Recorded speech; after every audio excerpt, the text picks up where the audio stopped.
Hey, everybody, it's that time again for the the Walter Bosley channel live stream. Wednesday night. It's Wednesday night, 6 p.m. Pacific time. That's going to be changing starting next week.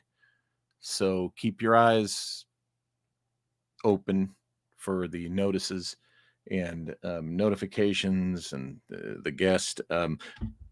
By the way, our guest next week, of course, is, I believe, Joseph P. Farrell. Am I correct? Yes, I am. So we're looking forward to that. But this week we have another amazing episode of Killifornia with our friend Todd Wood. Now, before I go there, look at the community tab. Yes, folks, it's a real thing. NIMSACon. NIMSACon is a happening. It's going to be October 13th through the 15th, a 3-day event up in Del Shao country, Sonora, California, the actual place. And this weekend is going to start with a Friday night meet and greet, just kind of a icebreaker where all the attendees will get to, hang out and have a beer or a sarsaparilla or whatever you like, with the speakers, the luminaries who will be the stars of this event.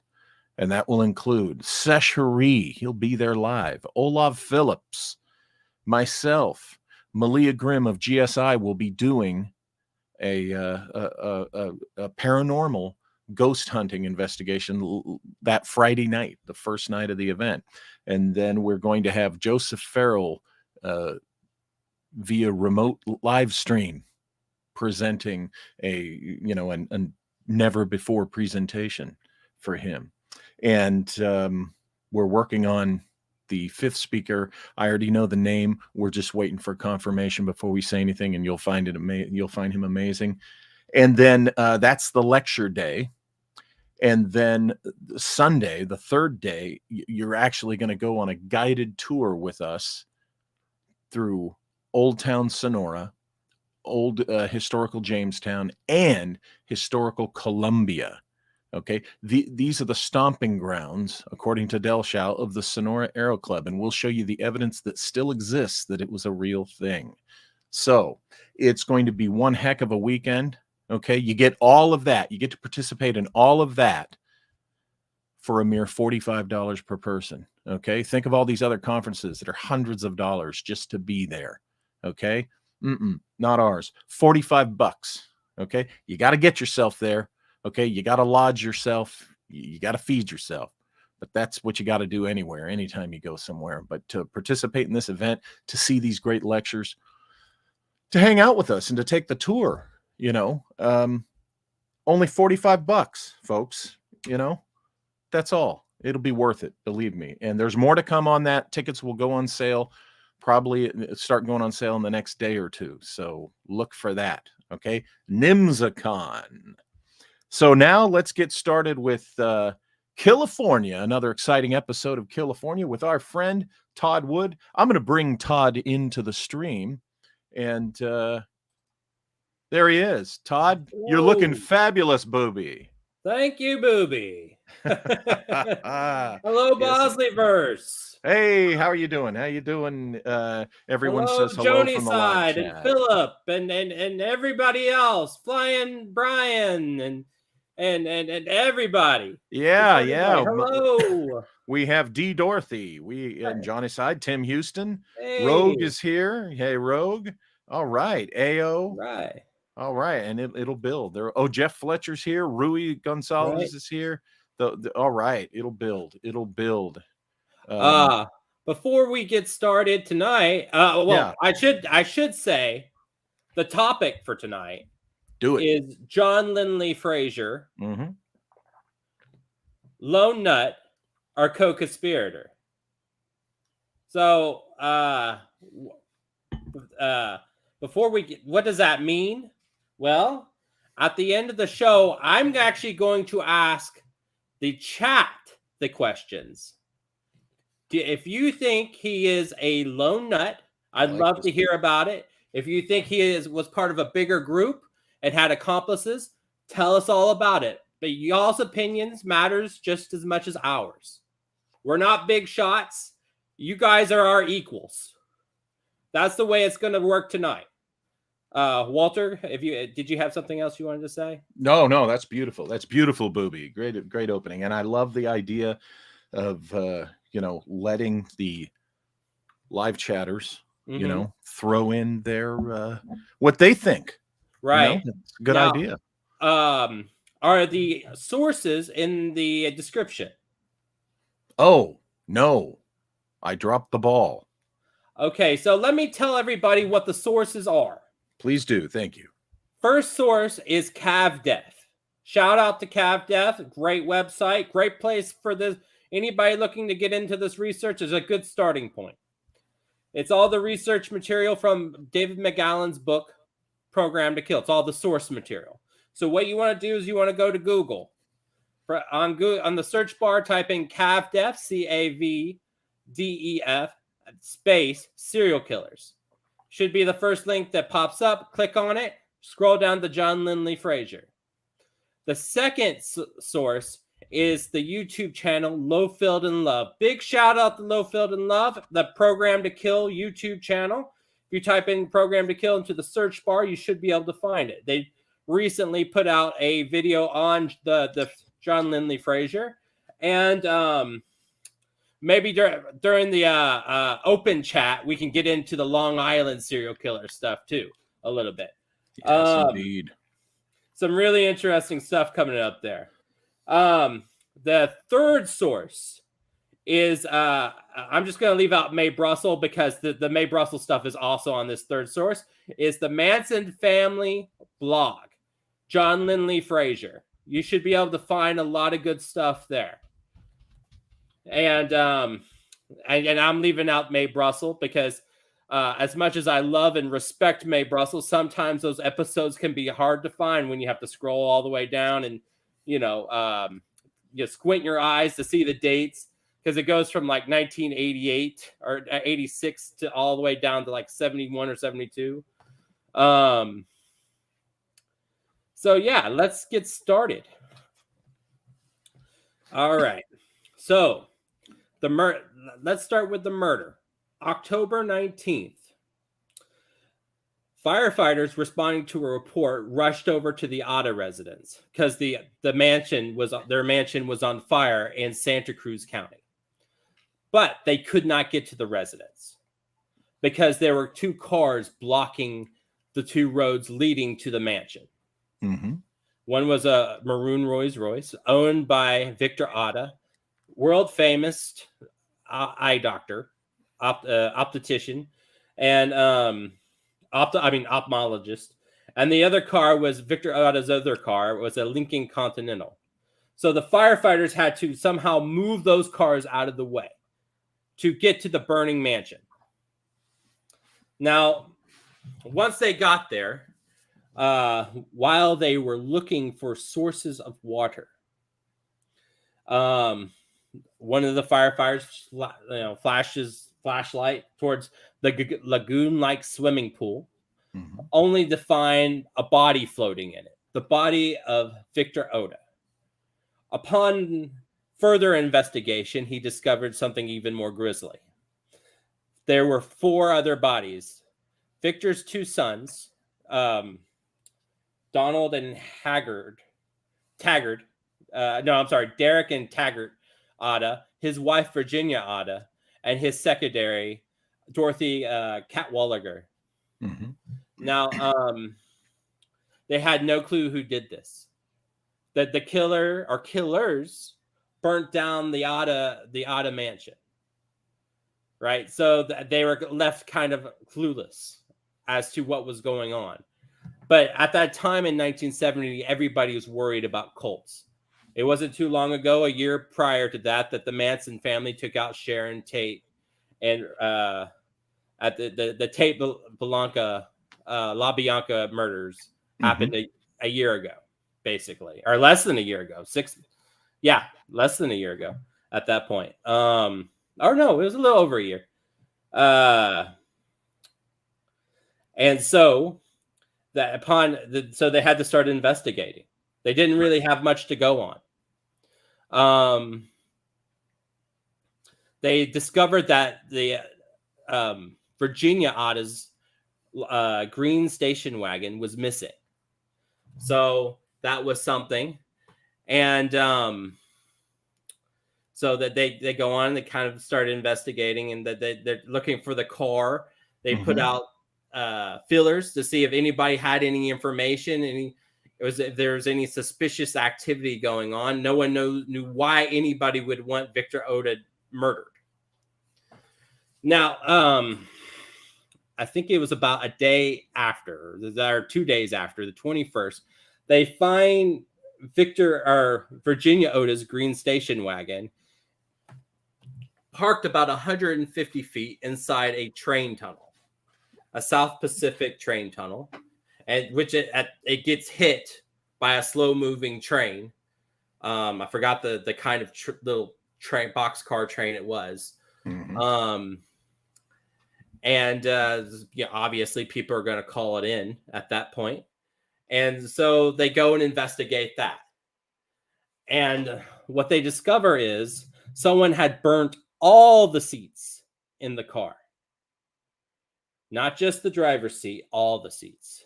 And so they were looking for, all the investigators were out there, and they had to get the car out of the tunnel. And they were investigating, and one of the investigators discovered footprints, a set of 3 footprints. One of the footprints were barefoot. So we had 3 different people possibly leaving the car. Now, interestingly enough, the Otta's neighbor called into the police a tip saying that she saw 3 or 4 gentlemen, or maybe a lady in there too, driving around in the Virginia Otta's station wagon. So obviously tensions were building in the community, right? The last thing that everybody was worried about were another cult, another Manson style cult. Right. Now, the newspapers weren't really helping tensions much. They were kind of exasperating them in lots of ways. Hippies were starting to be threatened, and straights, I guess we can call them the normos, the non-hippies, were starting to feel a little bit threatened, right? All these people from the counterculture moving into this quiet community south of San Francisco. And a lot of stuff was going on in Santa Cruz at that time. Last week, Walter read for you the stuff about the 4P cult. That was their meeting ground was up in the mountains of Santa Cruz. So they had to be, the officers and the investigators had to be careful, but they had to find out who killed Victor Otta and his family. Now, it wasn't all of the Otta family that got murdered. The 2 daughters, his 2 daughters, one was away at school in New York, and another was away at boarding school in a different place.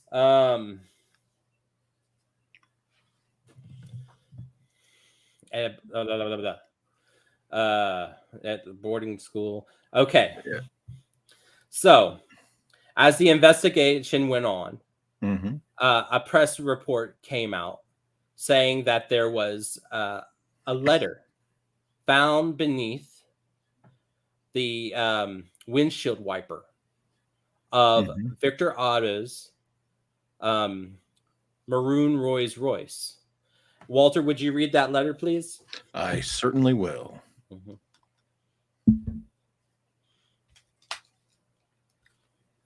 Okay. And I'm quoting from the letter, the note. Today, World War III will begin as brought to you by the people of Free Universe. From this day forward, anyone or company of persons who misuses the natural environment or destroys same will suffer the penalty of death by the people of the Free Universe. I and my comrades from this day forth will fight until death or freedom against any single anyone who does not support natural life on this planet. Materialism must die, or mankind will. End quote. This note was signed by the Knight of Wands, Knight of Cups, Knight of Pentacles, and Knight of Swords. Obvious tarot reference. Mm-hmm. Interestingly enough, around the same time, the letter didn't get as much play as people thought, but it scared the hell out of them. The ones that did take it super seriously. And they actually they had a suspect because 3 other gentlemen, I guess you can call them long hairs, had an acquaintance who was talking about materialism and how people are too materialistic, or how the Ottas were too materialistic, and they turned this person turned in his name to the local police. This man's name was John Lindley Frazier. Now, John Lindley Frazier dropped out of high school in 1961, and he got married to a Dolores Frazier. Before this big crime, he was guilty of a lot of petty crimes, and he was in 6 months or so before the Otta murder. He was in a car accident and he hit his head. So maybe that's something. Anyways, investigators are deputies starting to investigate, and they go up to Henry Cow Park, where John Lindley Frazier was staying because he had left his wife. He was staying in a hut up there. And the deputies stayed overnight. It was a 20-hour, I guess you could call it a stakeout. They spend the night, and the next morning they go into his hut, presumably, and they find him, and he goes peacefully. Now, from there, he was charged, but I'm sorry, Walter, I kind of lost my train of thought. That's okay. You're always giving us a lot of information. I'm trying to remember myself at what point, because this one was a little more complex than some of the others. Yeah. Well, why don't you jump to another part of it? Okay, I'll do that. And then come back, because there's other amazing, fascinating things about this. Right. Case. Now, let me just get through the trial. I'll jump to the trial. There you go. So the police assume they had their guy. They kind of stopped looking for the 3 people. Initially, the police were looking for 3 people, 3 gentlemen. Right. And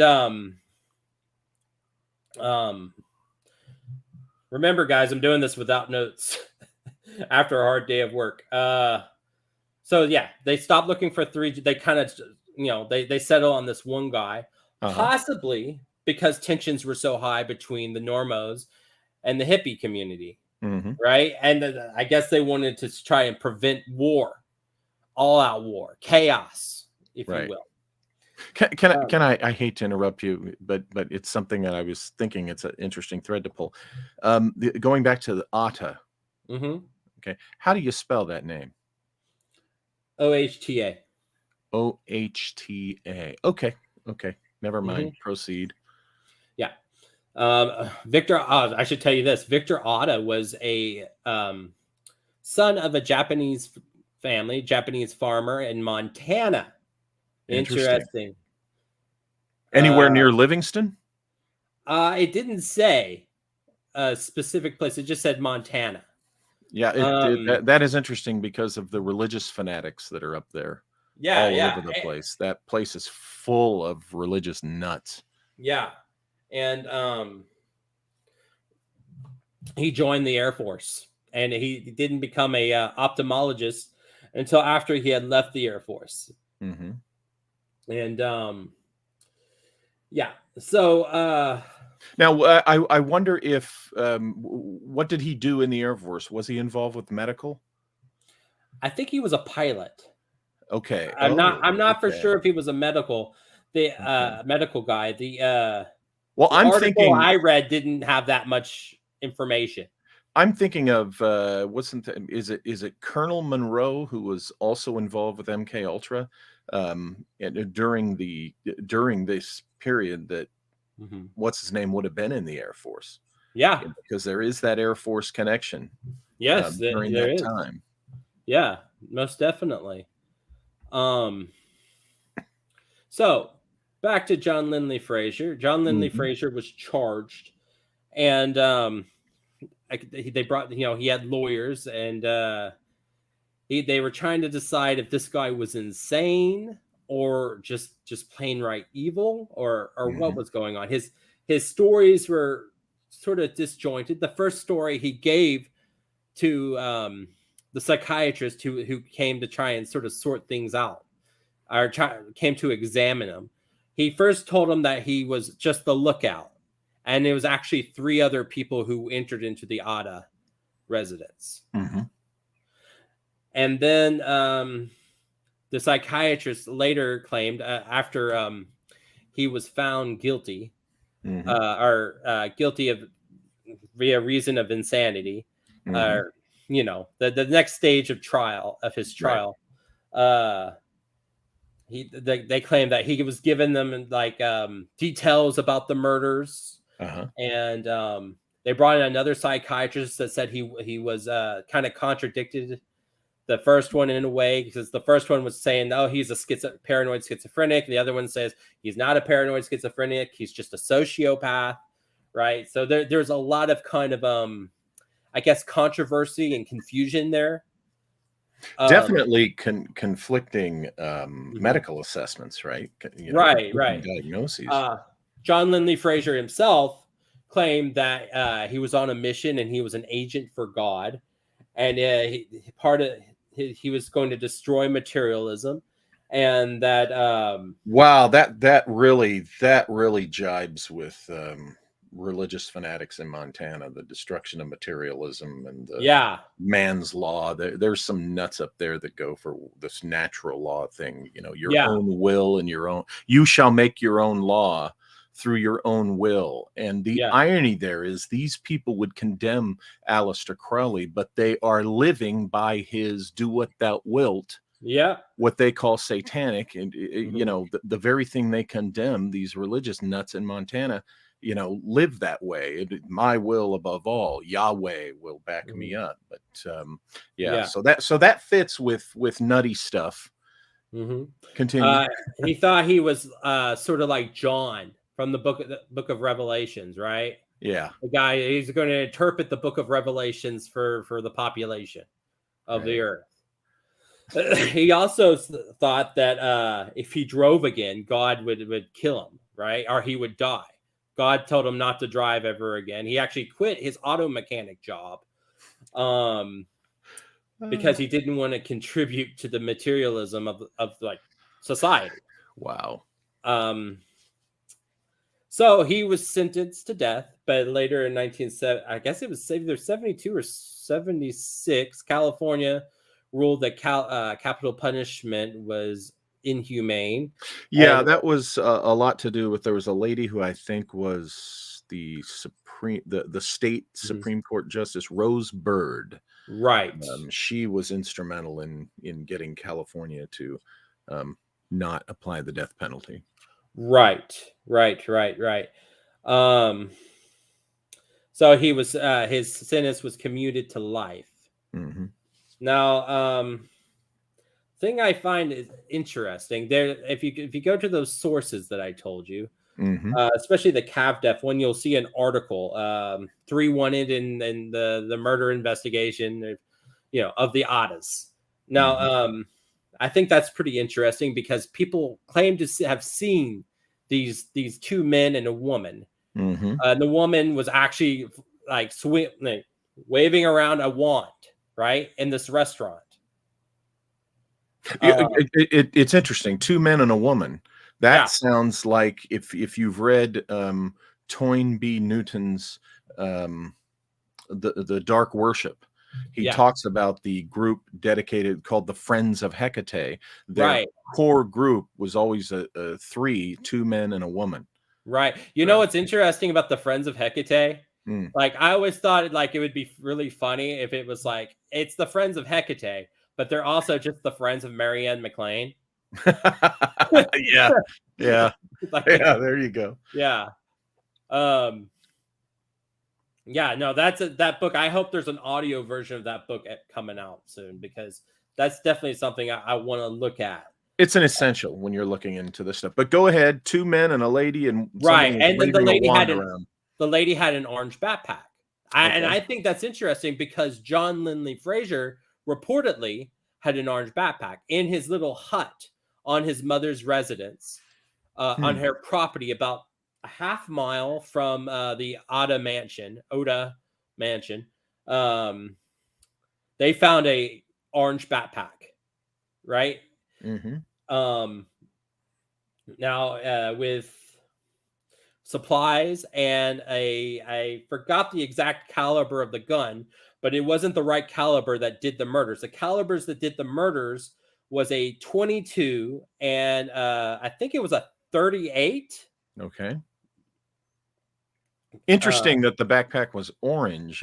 Usually when people are up to no good nefarious things, they would select like black or a dark military green or something. But orange, what came to my mind was maybe in light of the theme we're getting to, the question we're getting to, was he a lone nut or a co-conspirator?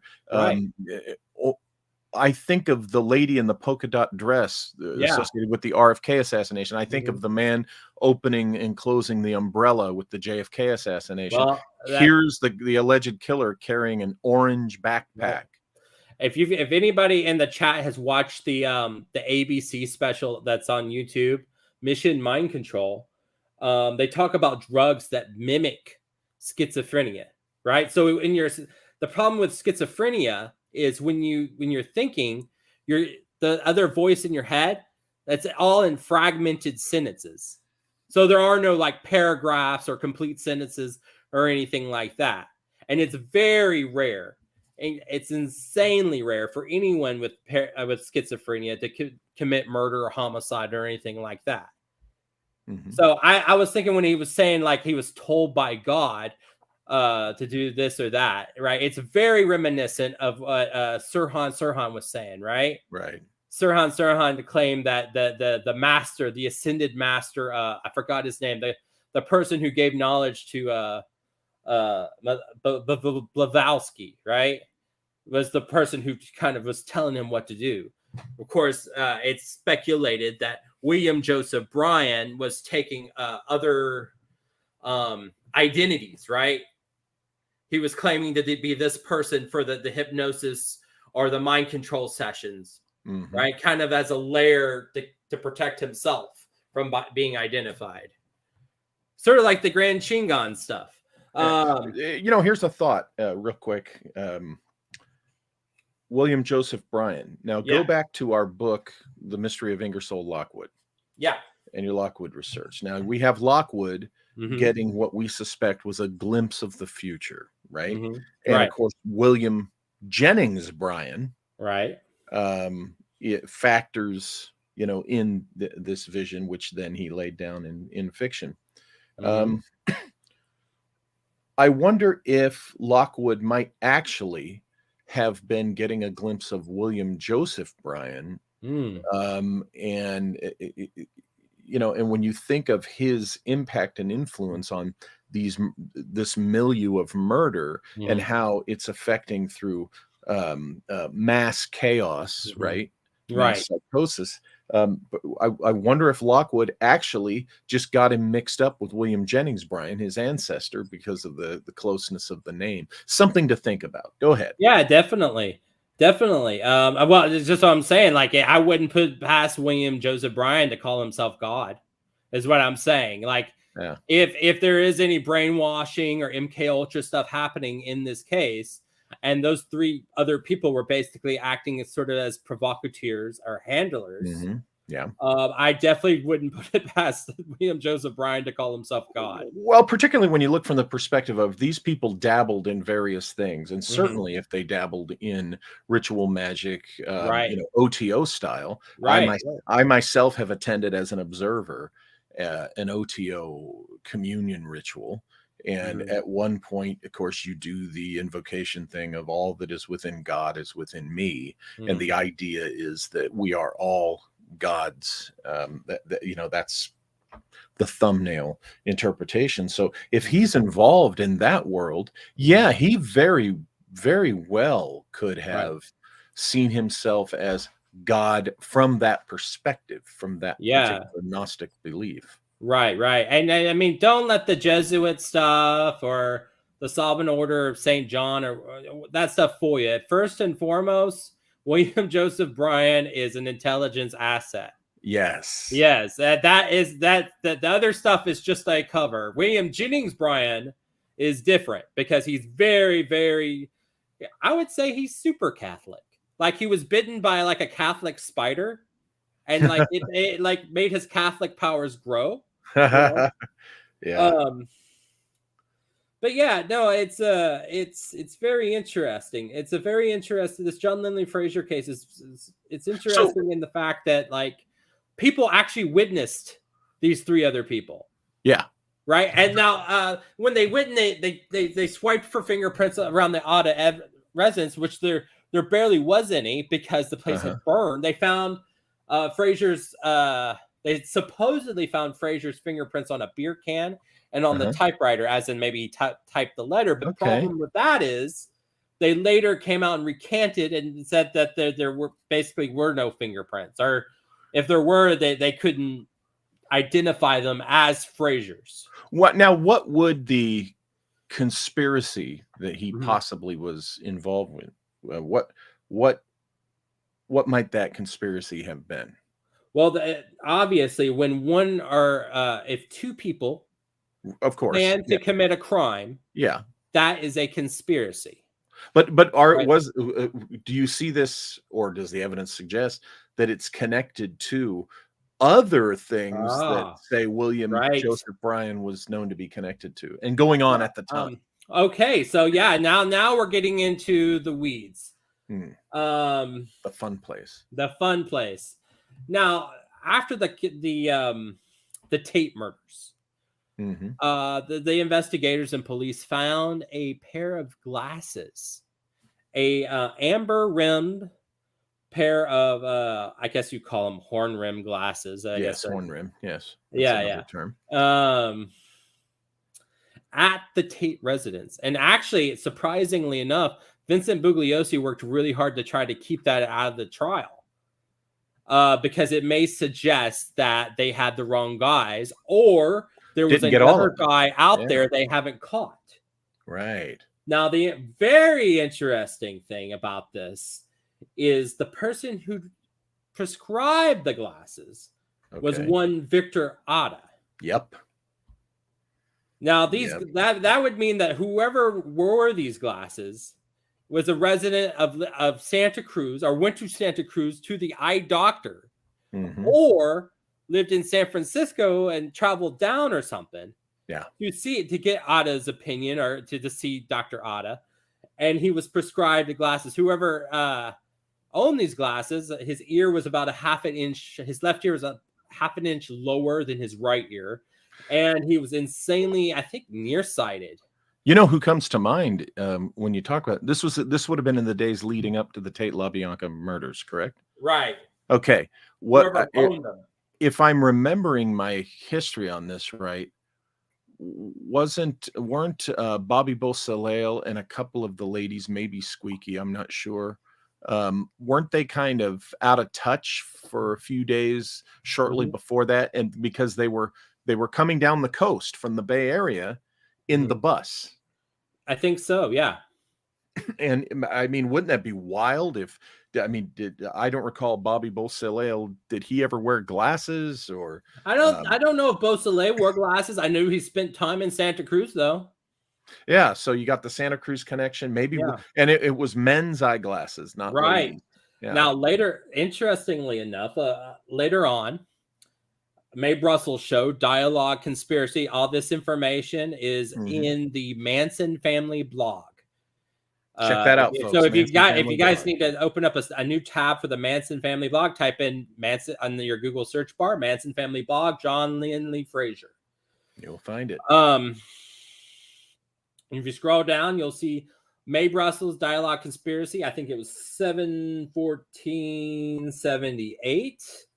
And she talks about how this woman had sent a letter to the newspapers stating that the glasses belonged to someone named Robert Linkletter. Right. The son of John Linkletter, the brother of Dorothy Linkletter, who died in a mysterious way by either being pushed out her window, or maybe she just committed suicide, jumped out her window. Well, turns out Robert Linkletter was actually, for a long time, one of the favorite suspects to be the Zodiac killer, or at least one of the Zodiac killers, due to the glasses and the look and everything like that. Right, you know, the sketch composite drawing and all that. I guess we're going to have to think about Todd coming on and talking about this guy, because people have been asking me, what do you think about the FBI's report that the Zodiac killer was, and it's just the one guy that they identify.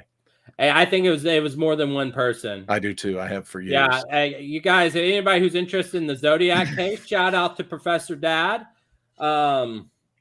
Check out his new documentary. I guess it's a series, or maybe it's just one episode. I'm not sure. On Peacock, called "Myth of the Zodiac Killer." Him and Drew Beeson are in that one. So it's pretty good. The trailer looks pretty good. I haven't had a chance to see it yet. Well, I'll be checking it out. Yeah. And maybe we can get him on the show, because he knows his stuff when it comes to the Zodiacs. I think it's about time that we started bringing in some folks. Yeah, Todd, with us on these. Dr. Rick Spence, maybe. Oh yeah, we can get Rick. I'll send him an email. We can get Rick. Do Zodiac month. Zodiac, yeah, Zodiac would be a good a good episode. Excellent. And going back to William Joseph Bryan, any more connections between him and all of this that we haven't covered? Yes. William Joseph Bryan, he I believe it was Patricia Krenwinkel that he went to examine Patricia Krenwinkel to test to see if there was any hypnosis used on her. I think her family was sort of rich, so they could afford William Joseph Bryan, right? William Joseph Bryan was making $250,000 a year, which back in the late 60s, early 70s was a lot. More than it is today, that's for sure. Hey, before I forget, I noticed the other night, while you're looking for that documentary, who is it? Is it Doctor or the Dad guy? Professor? What is it again? Professor Henry Horan, Professor Dad. Professor Dad, yeah. While you're looking for that, Netflix is rerunning the series from some years back titled Aquarius. And it was on David Fox originally. Yeah, David Duchovny plays a detective during the summer of the Manson murders, and the series is about that. That's who the characters interact with. Personally, it's my favorite character that David Duchovny's ever played is the detective Sam Hodiak. I like that character. I gotta say, even better than Mulder. Mulder, yeah. He nails this asshole cynical guy, and yet he's really good. And the guy playing Charlie Manson is interesting. But anyway, I recommend, if you're interested in any dramatizations of anything to do with Manson, folks, check out Aquarius. I think it's 2 seasons on Netflix right now. So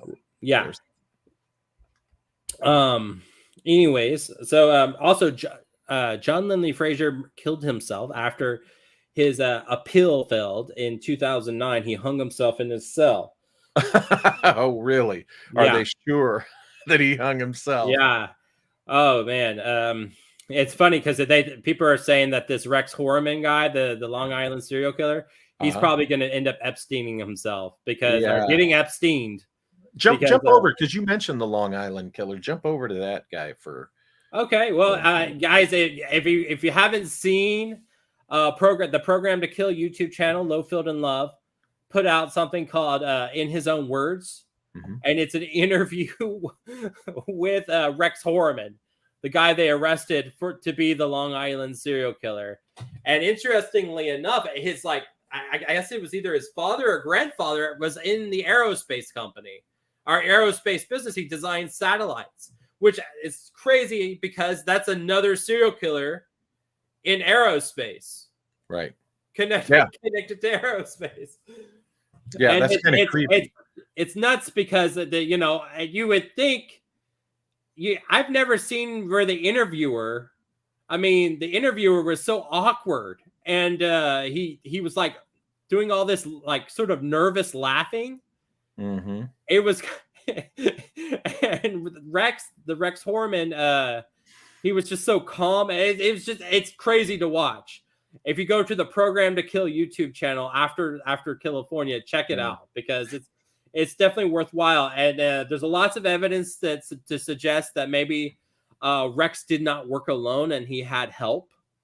And this was part of a bigger scandal going on in Suffolk County in Long Island. Mm-hmm.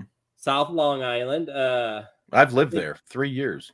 Yeah, that's where Southampton is, right? My son was the Hamptons are out there. There's east. Is that in north or south?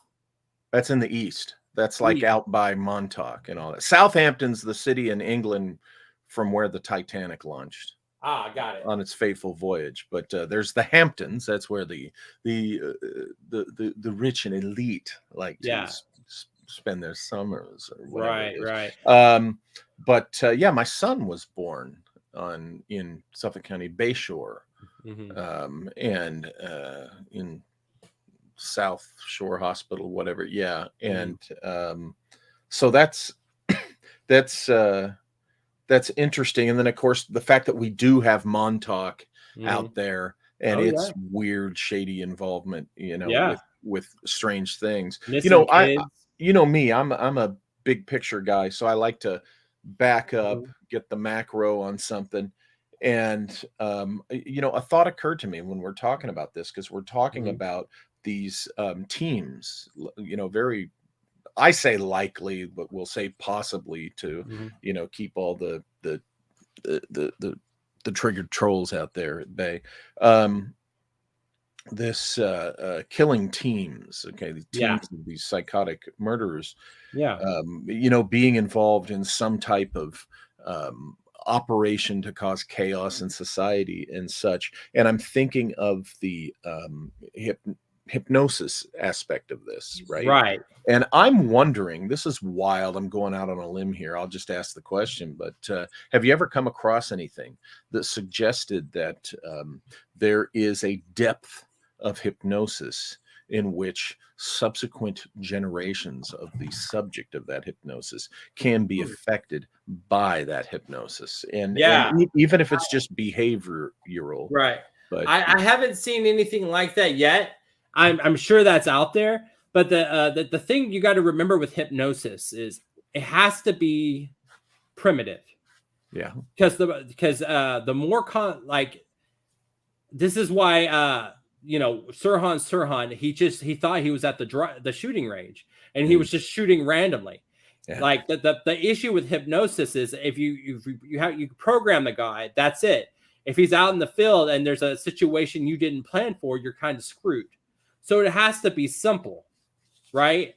And that this is and then you have to deal with mass hypnosis, which is something like you'd see a preacher or a cult leader do.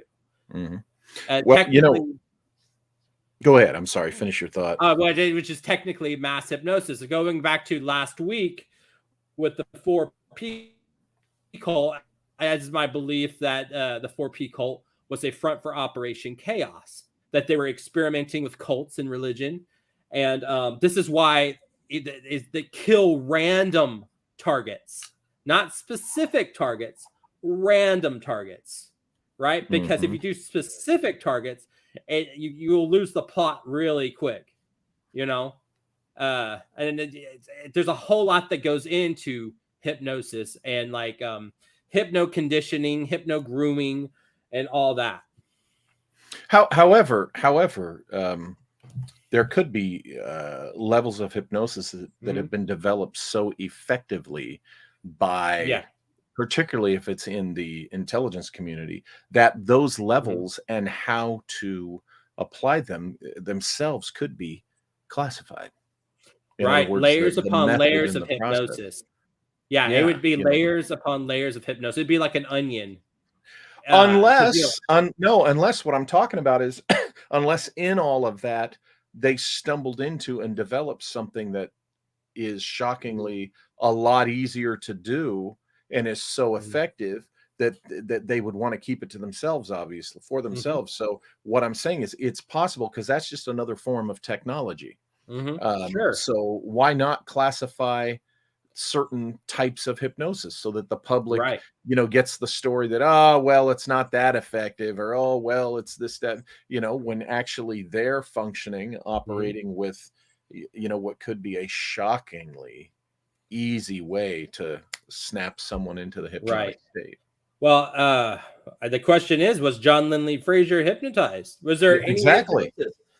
I mean, we've seen brain injury. Brain injuries create murderers before. Earl Nelson, the Gorilla Man from 1927. He killed in patterns. He had to kill like a lady landlord, a lady teacher, and a lady like maid, right? And then the pattern would have to start over, right? I mean, there's a question there: was he hypnotized, or was the insane asylum he was sent to sort of off the books experimenting with hypnosis? That's always up for debate.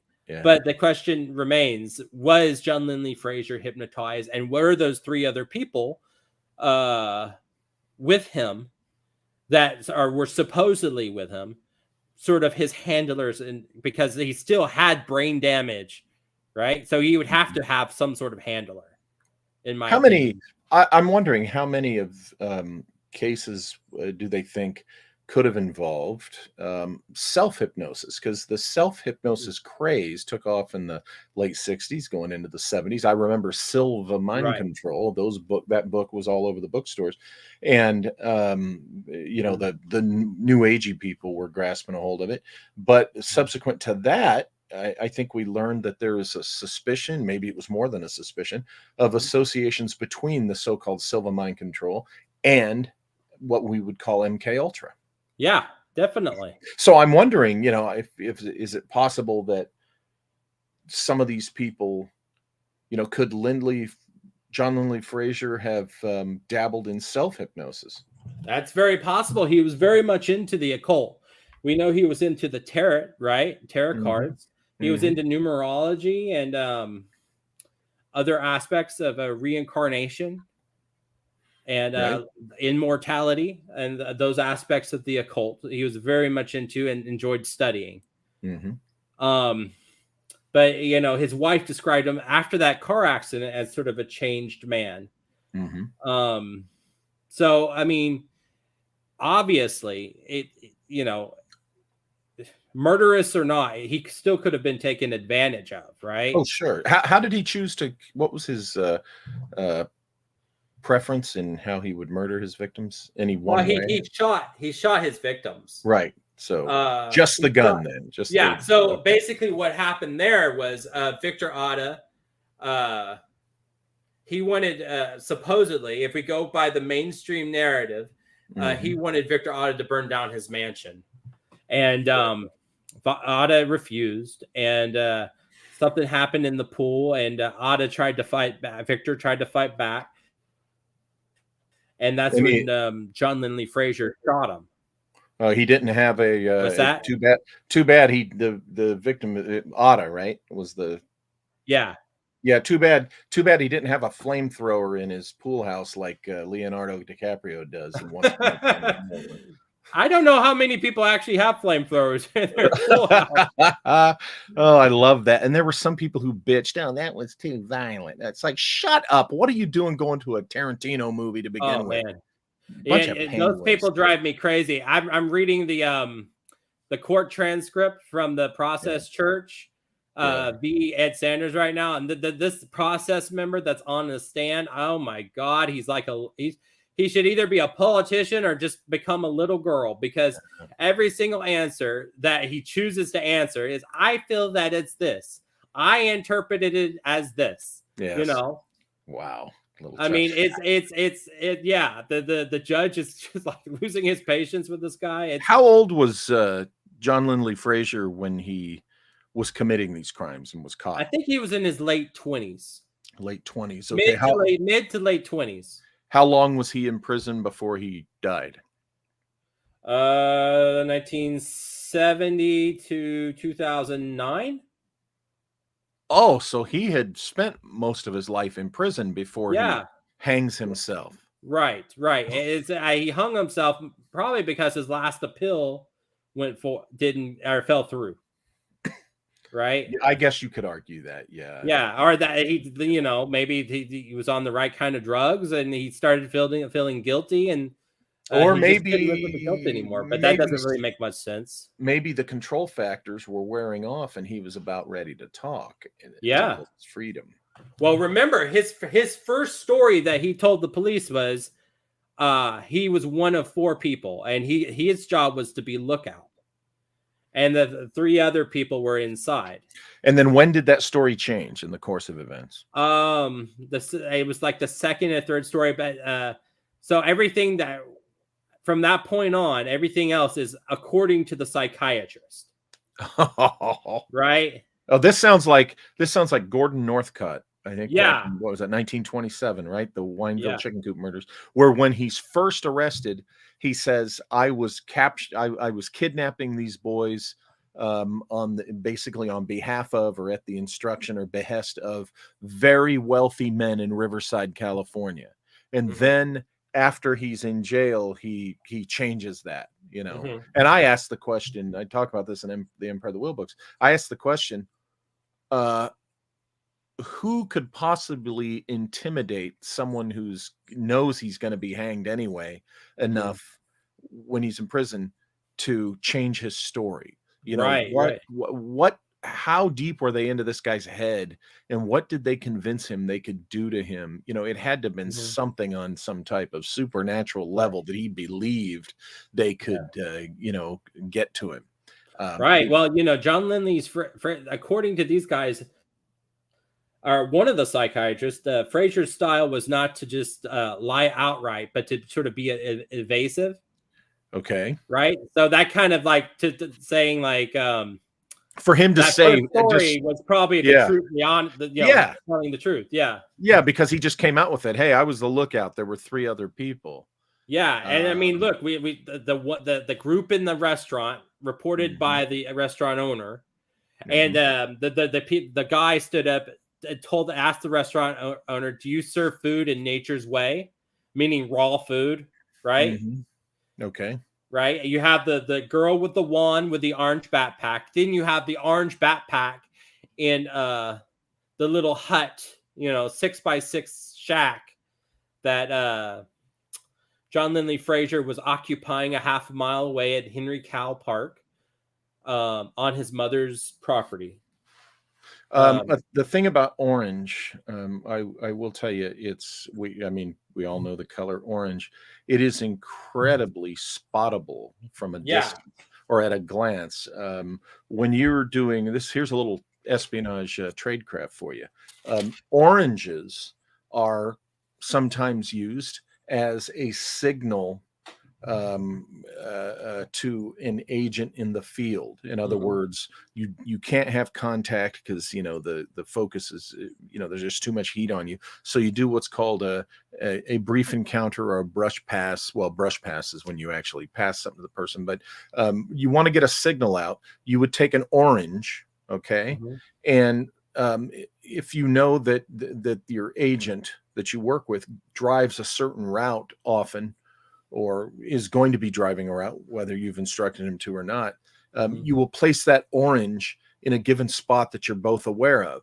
And so that agent, when he or she is driving by that spot, they see the orange sitting there on the fence post or in the branch of the tree or on the side of the road. That's communicates some predetermined, comment. Now, when you're doing surveillance, discrete surveillance, when you have one team, say on an airplane, passing off the subject of the surveillance to a team that's in the airport going to pick up the surveillance, and let's say the pickup team is fresh on this, they haven't worked the guy or whatever, what the team passing the subject off to the new team will sometimes do is they'll have one person ahead of where the subject is, okay?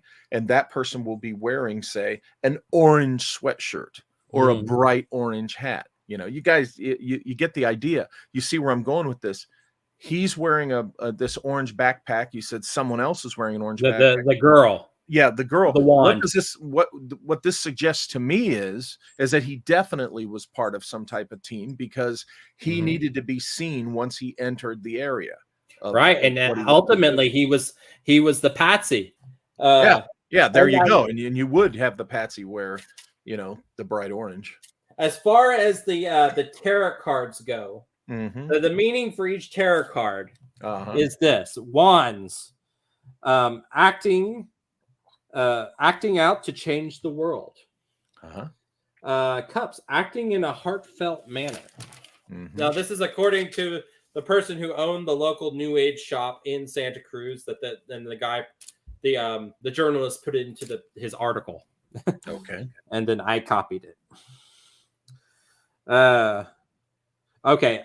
Acting in a methodical way is pentacles. Pentacles is acting in a methodical way, and swords is using logic or intelligence in a cerebral way, and also acting out. So you have 4 cards. Okay. Signed 4 cards. And notice in the note he says, "Comrades, me and my comrades." And remember, one person.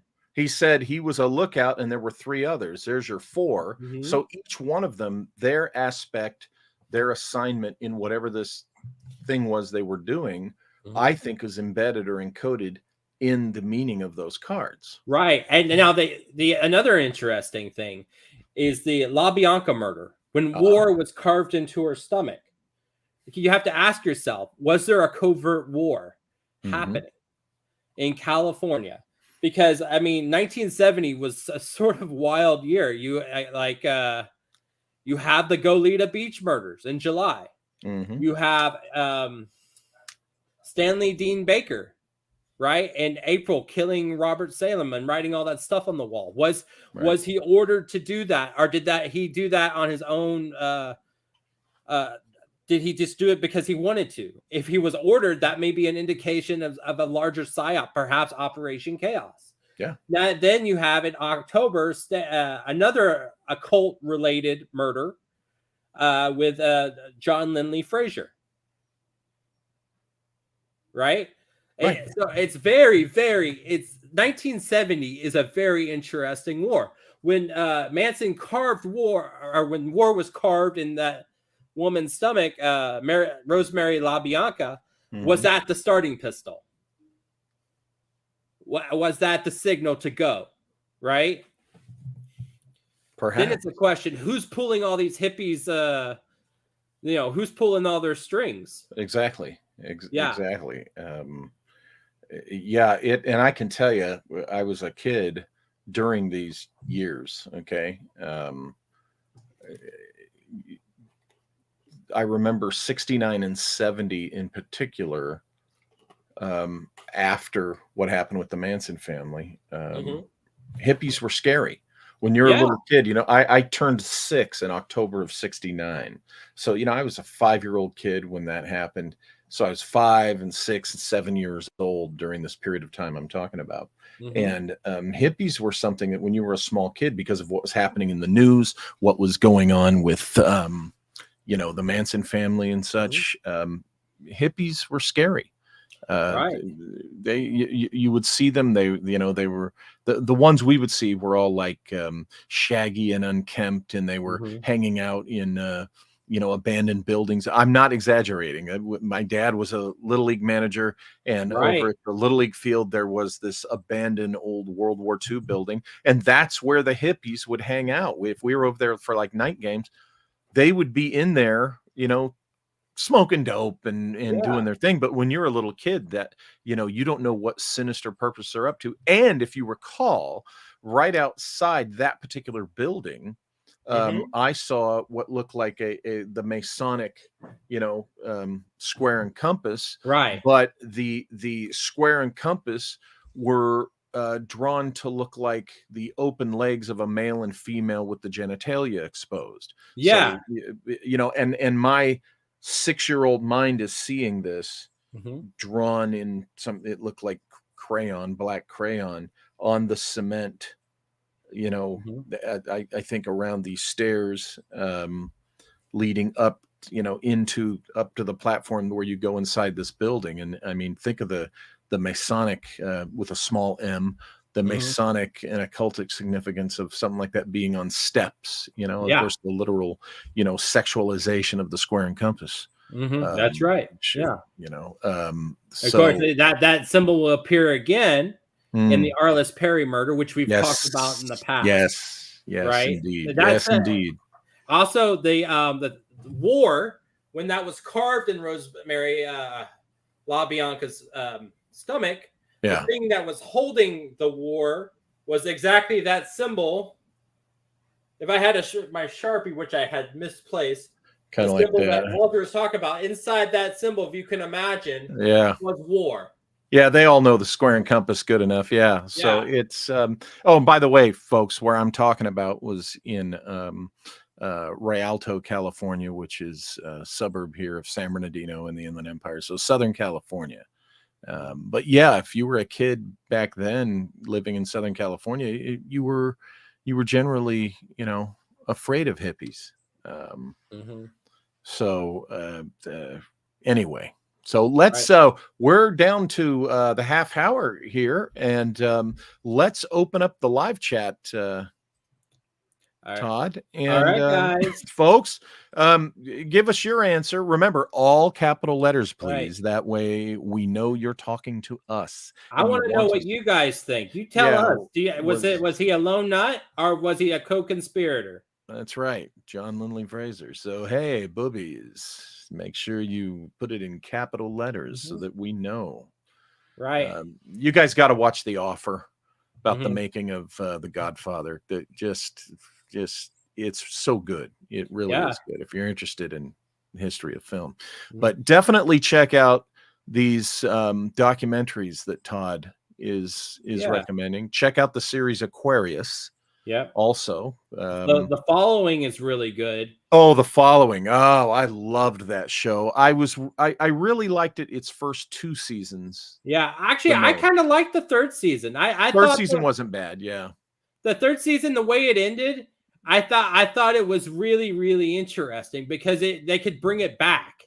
Oh, If they wanted to, absolutely. where like then Kevin Bacon is so far off the rails. Oh yeah, they could Yeah. totally bring it back, just like they're talking about bringing back Hannibal. Because Yeah. I mean, when I saw the alleged final episode of Hannibal, the series, I'm like, oh please, they're not dead. Mm-hmm. Yeah, well, the thing with Hannibal that's so interesting that people miss is he's basically a cult leader. Yeah. Yeah, like exactly. because you got to take into consideration his patients and how long he's been treating patients. Yeah. And how long has he been grooming his patients Well, to kill? from the first time we see that story, remember, he's the one that groomed Buffalo Bill. Yeah, Buffalo Bill or Buffalo Bill's lover, one of the two. Exactly. Yeah. Johnny Side says co-conspirator. I agree with Johnny Side. Me too. I think he was a co-conspirator. Even with the lone nut stuff they tried to push. I think it was a situation, and I don't blame the police at all. I think it was a situation where they had one guy that thought that was good enough because they had to avoid a war. Yeah. Because if they said it was another cult thing, then all hell would break loose. Yeah. And it would probably be the short-haired people attacking the hippies. Yeah. I mean, people were getting bomb threats, and tensions were very, very high. Exactly. Our friend Nick N., friend of the show, says more than one, also to ensure another buffer layer, I would guess. Oh, good point. Yeah. Good Yeah, point. To good make sure the point. crime gets done. Yeah. I wonder, you know what phrase came to mind when you were talking about the tarot cards was Mhm. revelation of method. Oh, yes. Do you remember the movie The Manchurian Candidate? Yes. They showed was it the Queen of Hearts? You talking about the original or the remake? Yeah, the original. Yeah, okay, yes. Yeah. They Queen of showed the Hearts. card, and then that was the trigger. Yeah. You can do that with tarot cards. Oh, absolutely. Definitely. So yeah, Nick, agreed. More than one. Thank you, Nick.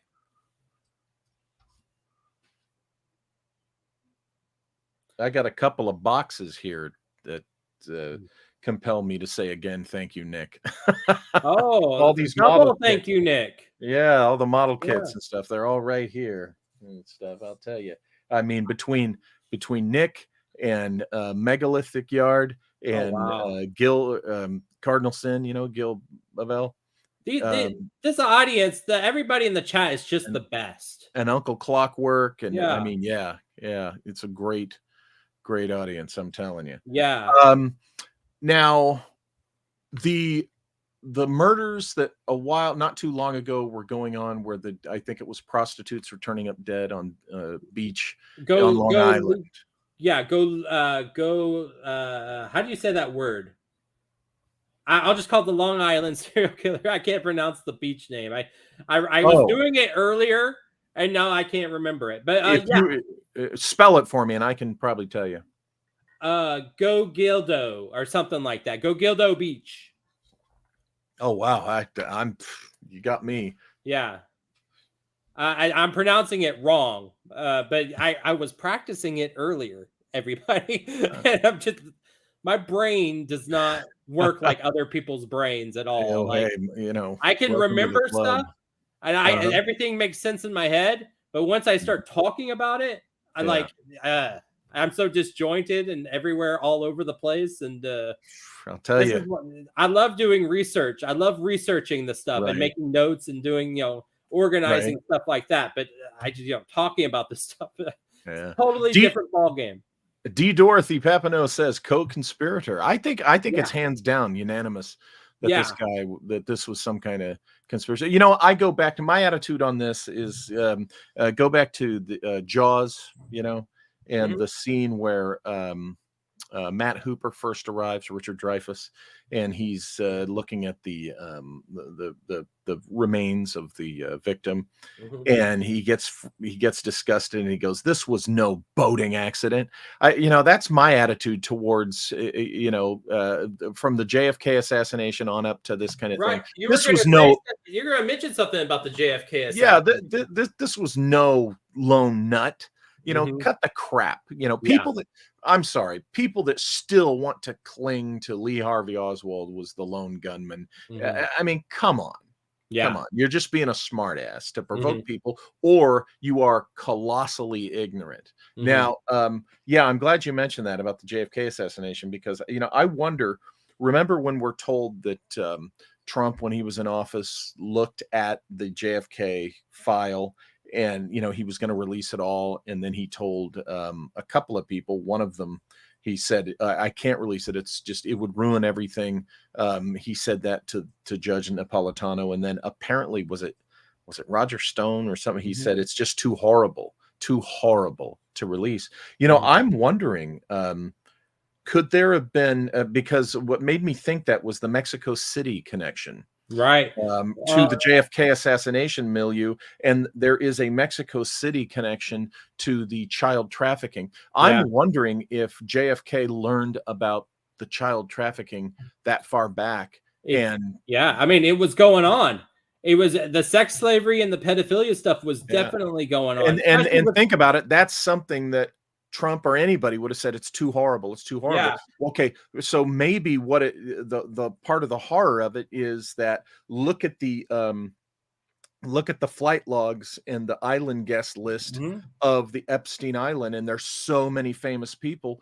Maybe there were some, social American icons who were involved in this. Right. And that's why it was horrible what they did. And to reveal that, would, I don't get me wrong. I'm somebody who, hey, I was in law enforcement. I was a criminal investigator. My attitude is, hey, if it's the truth, everybody's pearl clutching reaction be damned. I don't care. Particularly when you're talking about a crime. We're all adults, and if you wake up to find that the people in control of your society, okay, of your government, of your country, are doing these heinous crimes, let it all fall apart. Let it all burn, because the truth is more important than the alternative. Well, what I was gonna say, all the stuff that's left that they have not released, that they're not gonna probably won't release until there's a new president. Because the Presidential Records Act has been canceled by Joe Biden, is the Mexico City stuff. And there was a cult somewhat relatively close to Mexico City. It's the Magdalena Solis cult. Yeah. The High Priestess of Blood, very similar to the 4P in the methodology, Aztec style human sacrifice, blood drinking rituals, heart removal and consumption. Also, they would sell members of their own cult into sex slavery. And there's a lot of pedophilia involved by the Hernandez brothers. And although the name Hernandez is a very common last name, there's always the chance that they are related to the Hernandezes who were connected or in the same cult with Adolfo Costanzo, the Matamoros Mexico cult from 1980s, and of course responsible for the murder of Mark Kilroy. And with Mexico City, you have to take into consideration everything Patrick Kearney said, the trash bag killer, right? Because Mexico City was part of his hunting ground. Yeah. Right. And we'll get into this even more in November. But the question is, was Patrick Kearney, who claims he was friends with Lee Harvey Oswald, was he playing talented Mr. Ripley in Mexico City? Right? Was he using his identity? Or was it Michael Payne? Right? When they talked about agents still in the field, could that have been Ruth Payne or Michael Payne? I highly recommend watching the documentary, Max Good's documentary, the Assassination in Mrs. Payne. Yeah, I'm going to watch that tonight. By the time I got to it last night, it was way too late, and so I'm going to watch that tonight. Yeah, a question it comes to my mind. Have you stumbled into or seen any data on how many murders have taken place around the ancient ruins in Mexico? Well, I do know, don't know the exact number, but Mexico is the leading country of occult ritualistic murder. Yeah, and I guess to put a finer point on it, that's exactly what I'm curious about is so I'm imagining, just due to the theme of that, that's something to look into, I think. In Dave McAllen's book, he gives a number, but the number is only good because that book came out in like 2004, so that number has either gone up or gone down, right? So I think it's probably about the same. With Mexico being the way it is and the cartels run it, I don't see that number going up or going down anytime soon. Considering the Mexican Special Forces guys going on Joe Rogan talking about like how much like the hitmen and stuff are very much into the occult. So a lot of the hits they do are ritualistic. Yeah, I think it would surprise people to find out, how many of these ritualistic murders are among the number of assassination targets. And I think that one might possibly make a correlation between the murders, the specific ritualistic murders in the ruins of Mexico, and similar ritualistic murders in places in South America, but more like, excuse me, more likely in North America, north of the Mexican border. Yeah. Especially because a lot of there are sacred native sites that, and rightfully so, are kept secret from the general public because these are sacred spots. I mean, we have some right up here in the San Bernardino Mountains that only, from my understanding, only one Forest Division ranger at any given time knows exactly where these things are at, maybe one or two. And I wonder if you did an analysis of ritualistic murders that have occurred and been reported, how many of them might give away the location of these sacred spots, because that's where they were conducted, and that's the only part that was left out for the public. Well, the really interesting thing, I don't really, especially about Mexico and how many occult ritual murders are in Mexico, is that they're not all Aztec or Mayan influence. So they're not all heart removal and consumption, right? Well, remember the Maya, they only got into that, from later. my understanding, later when things got bad. That was still mostly an Aztec enthusiasm. Right.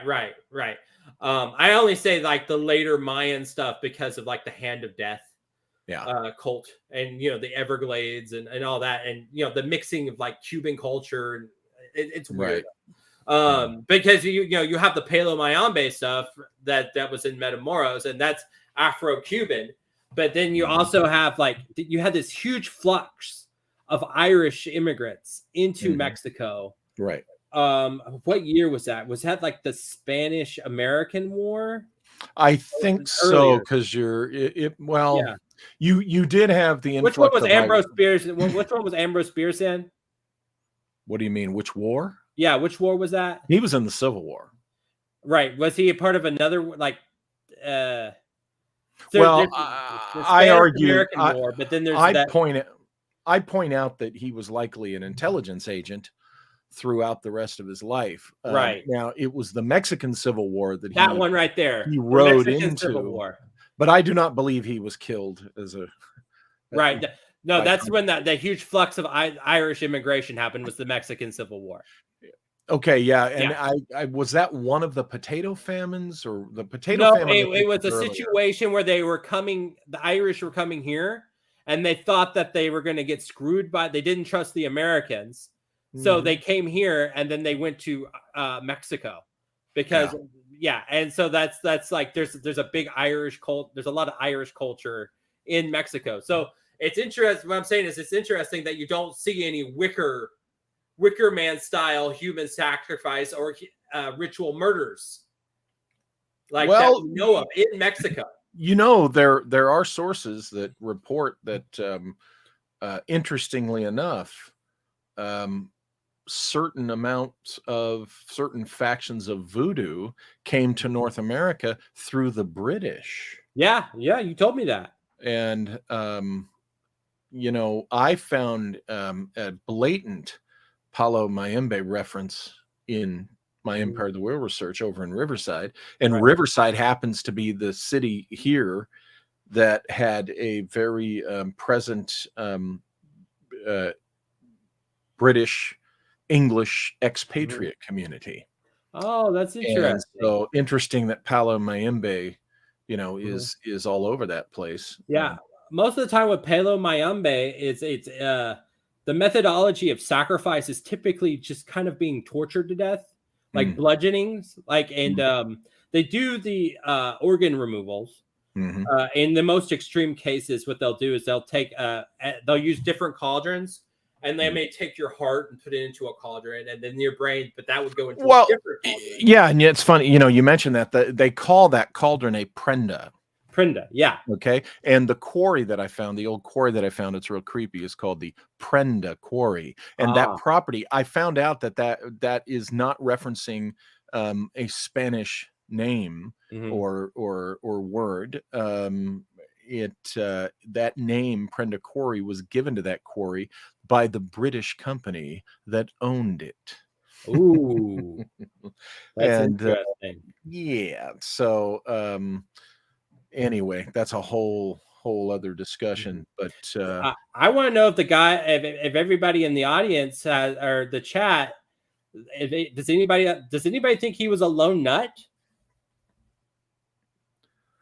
Are there any lone nutters out there? maybe not in this group, but there's always somebody out there. I think it was a lone nut. Oswald acted alone, and and it was John Wilkes Booth that was burned in that barn, and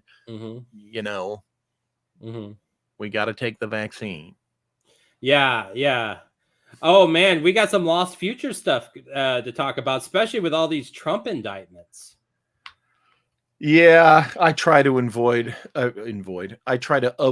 politics too deeply here. Me too, but I just heard about them this morning. Yeah.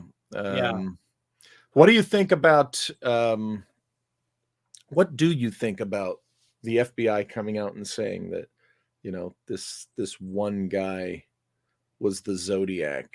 Do you think they were gaming it, saying, "Oh, we found a Zodiac suspect," and they believe that it was multiple, or do you think they're just wanting to shut down all in-depth investigation? Well, it goes back to Robert Linkletter, and those glasses that were left at the Tate residence, right? There's been a lot of Zodiac suspects over the years, and I mean.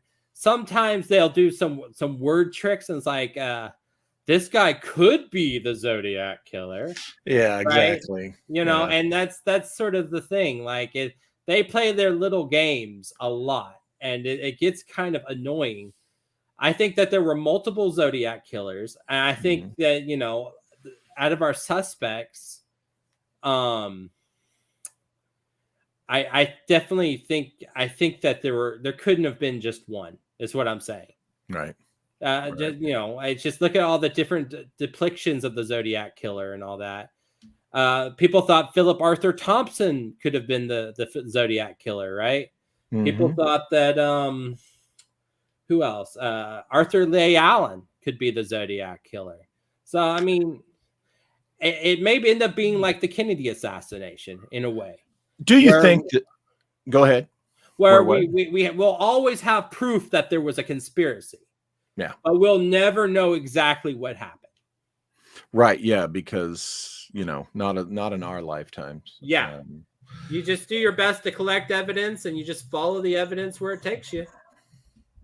So Philip Blair has a question. Could there have been exactly 12? You mean 12 killers? Is that what you mean, Philip? Well, 12 Zodiacs? Could have been. That's an interesting. That's interesting. There could have been one for each sign. Yeah. Well, how many killings were there exactly?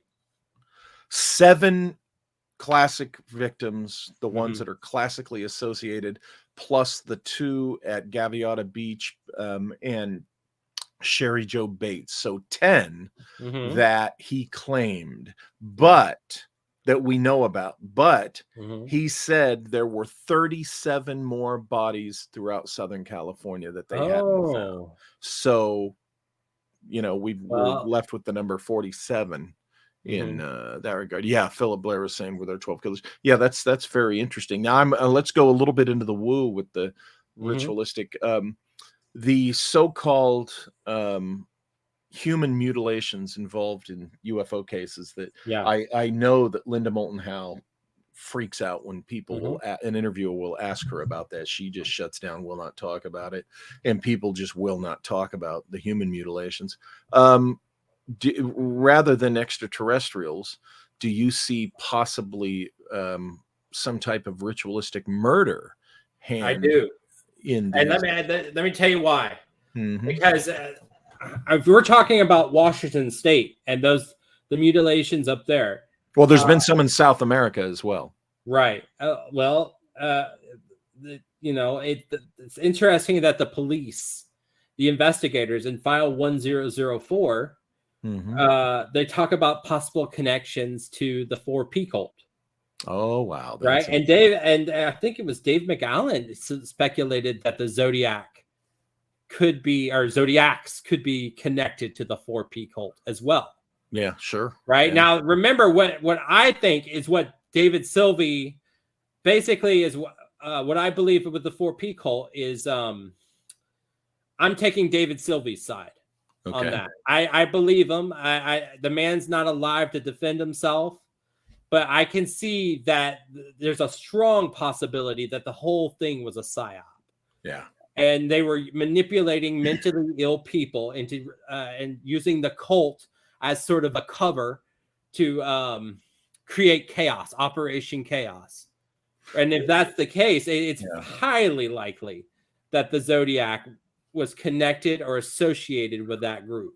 I want to kind of bring things to a close with this last bit here. Think of the report from the Brookings Institution that the truth would upturn religion and freak everybody out. Now, imagine the horror of discovering, for instance, that the human two things here, two sides to this. The human mutilations were perhaps done in a ritual to invoke interdimensional spirits and beings. Like the killers believed that they were invoking either some type of demonic entity, jinn, something like that. We are going to be talking about possession and serial killers in October. Oh, I can't wait for that one. Yeah. Now let's take it another step. Here we go, folks. Here we go.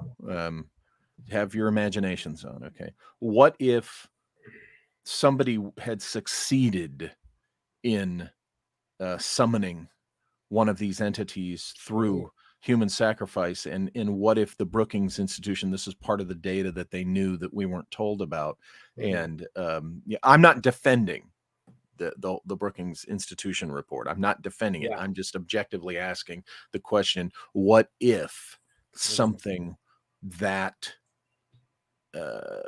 fantastical and horrific,